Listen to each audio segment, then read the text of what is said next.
मित्रांनो, 40 वर्षांपूर्वीची आठवण करून देते। लाल रंगाची भली मोठी डबल डेकर बस जी आपल्या शहरातून गायब झाली होती। आता कल्पना करा, हीच बस पुन्हा एकदा आपल्या रस्त्यांवर उतरणार आहे, पण यावेळेस इलेक्ट्रिक आणि फुल एसी अवतारात। नमस्कार, मी समीक्षा देशमुख, टॉप न्यूज मराठीमध्ये आपले स्वागत। आणि आज आपण बोलणार आहोत पुण्याच्या पहिल्या इलेक्ट्रिक डबल डेकर बसबद्दल। होय, ऐकून तुम्हालाही जुन्या आठवणी जाग्या झाल्या ना? 1980च्या दशकात पुण्यात डबल डेकर बसेस होत्या, पण जास्त खर्च, डिझेलचा त्रास आणि धूर प्रदूषणामुळे त्या बंद पडल्या। पण आता 40 वर्षांनी त्या परत येत आहेत आणि यावेळी एकदम स्मार्ट व्हर्जनमध्ये।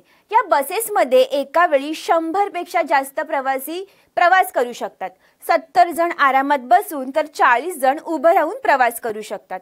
पूर्णपणे एअर कंडिशन, लंडनच्या लाल बस सारख्या लुकमध्ये, आणि सर्वात महत्त्वाचं म्हणजे झिरो प्रदूषण, कारण या इलेक्ट्रिक बसेस आहेत।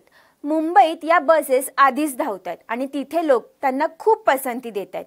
आता PMPLने स्विच मोबिलिटी सोबत हात मिळवणी करून 15 सप्टेंबर पासून हिंजवडी, मगरपट्टा आणि खराडी भागात ट्रायल रन सुरू करणार आहे।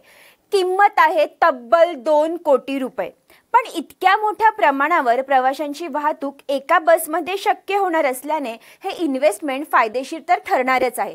तर पुणेकरांनो, सज्ज व्हा, कारण काही दिवसातच आपल्या रस्त्यांवर धावणार आहे एकदम hitech red double decker electric bus. आणि सगळ्यात महत्त्वाचं म्हणजे ही नवी बस फक्त प्रवास नाही, तर पुण्याच्या वाहतुकीत बदल घडवून आणणारी नवी क्रांती ठरेल।